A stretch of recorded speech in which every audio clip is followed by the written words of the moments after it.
Illegal trade हो रहा है, स्मगलिंग हो रही है, उसके बाद पीछे जो पूरा हिंटरलैंड है वो क्या फौज की जिम्मेदारी है? Where is the administration over there? 4.5 lakh अगर आपकी नॉन कस्टम पेड गाड़ी सूबे में फिर रही है तो इसको क्यों नहीं रोकते? इसको किसने रोकना है? अंदर फिर रही है ना, why they are not stopping it? Why they are not checking it? Whose responsibility is this? Because that non-custom paid vehicle is part of this political terror crime nexus. बार बार एक बयानिया बनाया जाता है कि जी बॉर्डर पे तो एफसी खड़ी है, border पे तो फौज खड़ी है, वहां से अगर जो है टेररिस्ट आ रहे हैं, तश्कीलें आ रही हैं तो क्यों आ रही हैं? वहां से अगर स्मगलिंग हो रही है, वहां से अगर नॉन कस्टम पेड गाड़ियां आ रही हैं, वहां से जो है ये सब कुछ हो रहा है। तो let's have an objective discussion on this. ये है जी फेंस, किस तरह के इलाकों में लगा हुआ है। These are the snow clad areas. ये भी फेंस आपको नजर आ रही है। ये है बॉर्डर जिसका जिक्र करते हैं कि जी बॉर्डर पे एफसी लगी है, फौज लगी है, और ये है वो पोस्टें at a distance of average 20-25, कहीं 15, कहीं 20 किलोमीटर। फिर कहते हैं कि जी यहाँ से जो है ना इसको ऐसा हर्मेटिकली सील कर दें कि इधर से परिंदा भी ना पर मारे। जो रिसोर्सेज यूएसए और मैक्सिको के पास, यूएसए के पास हैं विद मैक्सिको, क्या उसने हर्मेटिकली सील कर दिया उस बॉर्डर को? जिसको आप फेंस कहते हैं,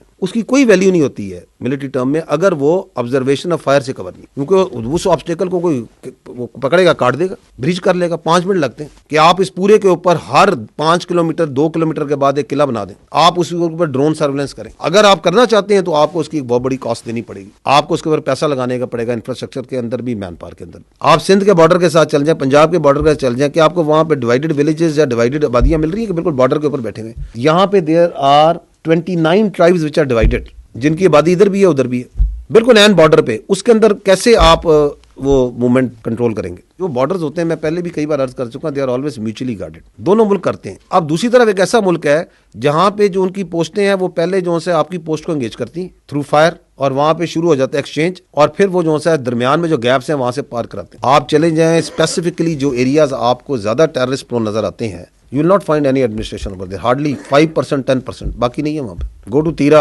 Khyber, and you will not find any sort of governance। ना आपको वहाँ पे कोई अदालतें मिलेंगी, ना आपको वहाँ पे कोई वो डिपार्टमेंट्स मिलेंगे जिन्हें लॉ एनफोर्समेंट और रिट ऑफ गवर्नमेंट को करना। तो एक हिंटरलैंड में आपकी एडमिनिस्ट्रेशन के इशूज हैं, then you are right at the border, you have populations across दोनों साइडों पे। जो टेरर क्राइम नेक्सस है, इसकी आपकी साइड पे, पाकिस्तान की साइड पे जो यहाँ पे फितना और खवारिज के सेल्स हैं जो मौजूद हैं, वो इसको सपोर्ट प्रोवाइड करते हैं। इलीगल चीजें, स्पेक्ट्रम की चीजें आ रही हैं, तो वो जो पूरे रूट में जो आपकी फौज है, एफसी है, उसके ऊपर हमला करो। बड़े कोऑर्डिनेटेड अटैक्स होते हैं कि पोस्टों को हमला करो, क्योंकि नीचे से वो गाड़ियां पार कराने स्मगलर्स की। ये बॉर्डर है, अगर वहां से आती है कोई तश्कील आती है, या वहां से कोई आपकी इलीगल ट्रेड हो रहा है, स्मगलिंग हो रही है, उसके बाद पीछे जो पूरा हिंटरलैंड है वो क्या फौज की जिम्मेदारी है? Where is the administration over there? 4.5 lakh अगर आपकी नॉन कस्टम पेड गाड़ी सूबे में फिर रही है तो इसको क्यों नहीं रोकते? इसको किसने रोकना है?